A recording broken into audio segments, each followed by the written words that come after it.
So, ayan guys, good morning. And mag-aalas 6 na, malapit na akong biakin. Ayan, kakatapos ko lang mag-skin test. And ngayon sa Swerohan naman tayo. Grabe yung relo ko, oh. Hindi na pantay yung kulay ko. Buti hindi ikaw yung tutusukan, ano? Aga tuloy nagising. Ayan na. Ayan yung obi ko, Dok. Yan ang dahilan kung bakit ako nandito lagi sa Perpetual. So, ayun guys, nakaswero na nga tayo for today's video kasi nga isisis na siya.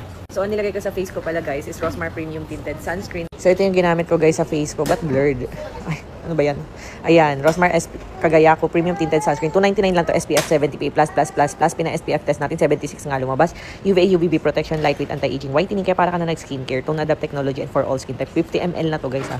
So, ito na yung look ko. Tingnan nyo. Lightweight lang siya. Para kung walang nilagay. Pero para ako nag-foundation and concealer. So, ayan. Kaya kung gusto nyo rin i-check out nyo na. Niready na ni Ate Andy yung mga aking kagamitan na gagamitin. Kasi nga, kailangan ko mag-binder, diaper. And ayun, katabi ko kasi matulog si Nat. Kaya hindi tayo nakatulog maayos.